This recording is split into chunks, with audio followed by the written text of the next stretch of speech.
Acosta is a multicultural, Brooklyn-based poet, heavily influenced by rappers Narubi Sella, Eve, and Missy Elliott, spoken word poets Lemon Anderson, Bo Sia, and Amiri Baraka, and comedian Bo Burnham. Though she hated writing as a kid, her English teachers pushed her to love it. She's been performing since the age of 11, and in 2006, she finished in the top 15 out of 500 youth poets in the Urban Word Slam. She's known for both her cutting and positive words, taking on human nature, popular culture, and the challenging nexus between love and relationships. She is the founder-producer of Epic 12, a unique quarterly performance event featuring 12 collaborations between musicians and poets, and is the director of community relations for her home base, The Inspired Word. Please welcome Nichole.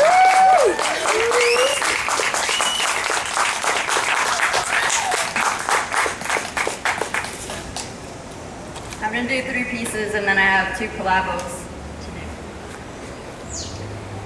That's how the light gets in. Tickle them with the curriculum that matters. You're serving up fries with a master's degree, and degree rule everything.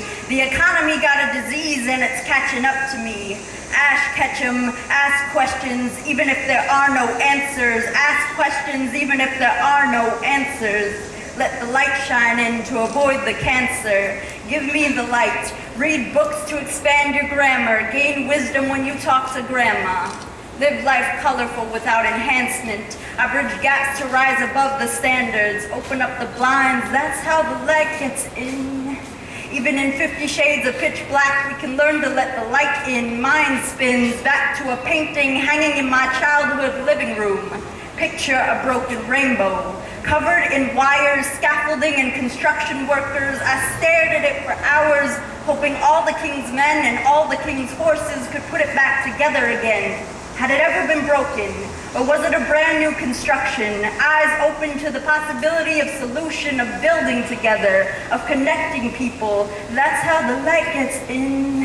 Mouth open, unafraid to say anything. That's how the light gets in. Passes through the sound waves and barriers of the mainstream and enters ear canals, surfing on the synapses. That's how the light makes change. Do you remember the smell of old books and worn pages? Cancel out the cold metal and silent scroll of a nook. Make memory present again. That's how the light gets in. Have you ever felt a dream unravel itself into a full-grown reality? Shared a smile, read a poem, lent a hand or a shoulder or a piece of your heart to a total stranger? Today's the day then. That's how the light gets in.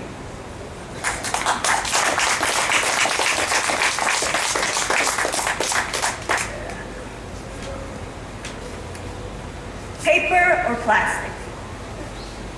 I bet you never thought you'd see this face tell you she dreams in telenovelas. But I came from my father's blood and mother's milk. These mixed roots are no coincidence. Both worked the registers in a grocery store. My father browsed the aisles and left my mother's heart in the frozen food section. Her children have had to be her pints of ice cream she dug into. Sometimes she jabbed too hard with her ice picks. Without realizing the effects of brain freeze on her children, I got fed a lot of junk food from both parties. I had so much beef with my parents, I tried to be a vegetarian for a year. But my grandparents taught me what home was. Made sure I ate balanced meals so I would never be the bare bones of a conversation. Your mommy can't cook shit, so you better learn, said my grandfather. And if your daddy feeds you bullshit, you can always eat here, said my grandmother. Their English may have been broken, but my grandparents put me back together on nights when my mother and father were their own crazy glue. My sister and I are the double-sided duct tape no one can ever pull apart. I would buy out the first aid aisle just for her. I have always taught her how to complete a do-it-yourself project, but I will always be her Home Depot if she needs me. If I should ever get to that aisle with the diapers myself, trust me, I'll choose loves over everything.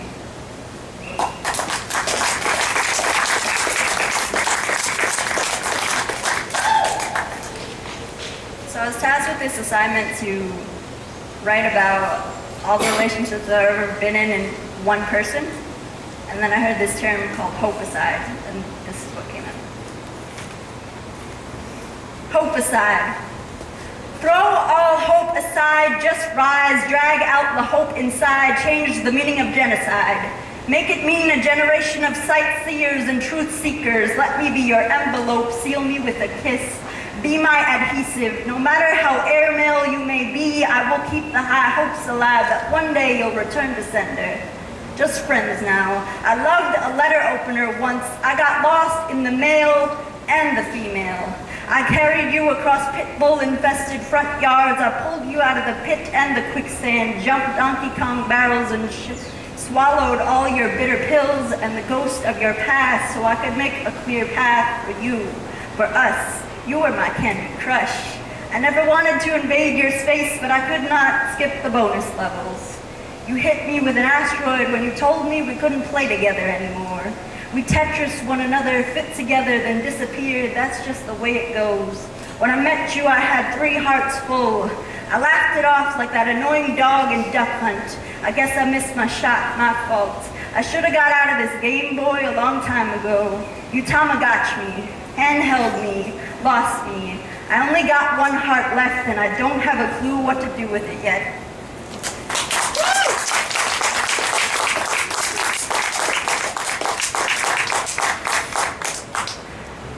So I want to call up Danny from Epic 12.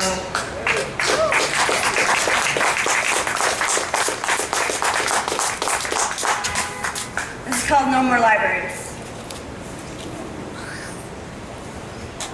One day there will be no more libraries. We've traded books for nooks, libraries for search engines, human checkout personnel for self-service machines. Put a robot in a human's place and suddenly no one's hiring. Books are boiling at Fahrenheit 451, evaporating into thin air. Apparently there is no longer a need for trees in paperless societies. There once was a desire to touch the soft, though sometimes hard, or coarse, though sometimes smooth face of a novel. No longer an option, though, because we've rekindled the wrong flame, wrapped in the plain black leather case, which makes everything we read all the same.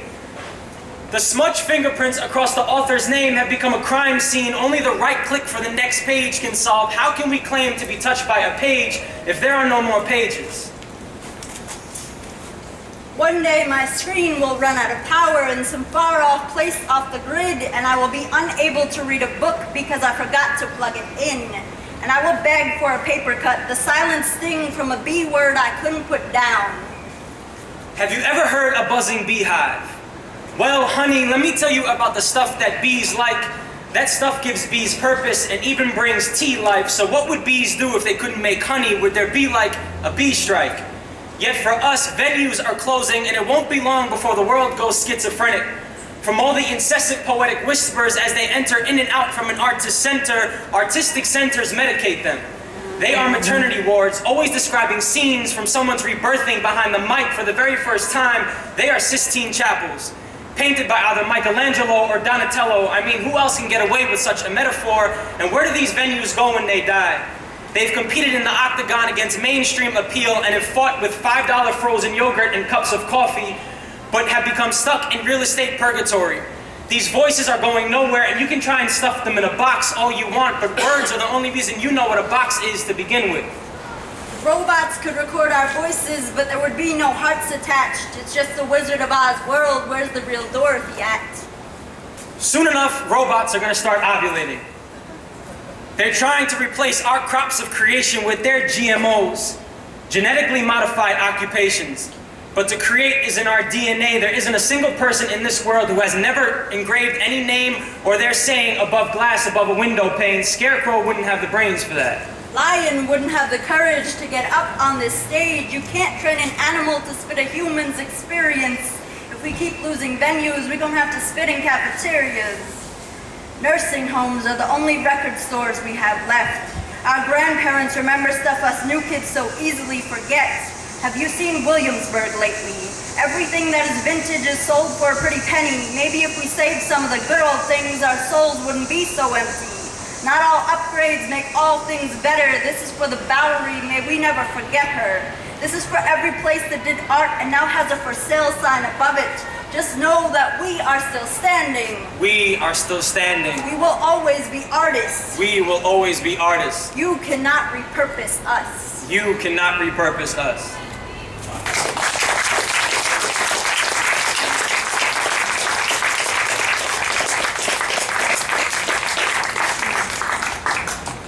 For this last one, I'm going to call it Verless. This one's called My Muse.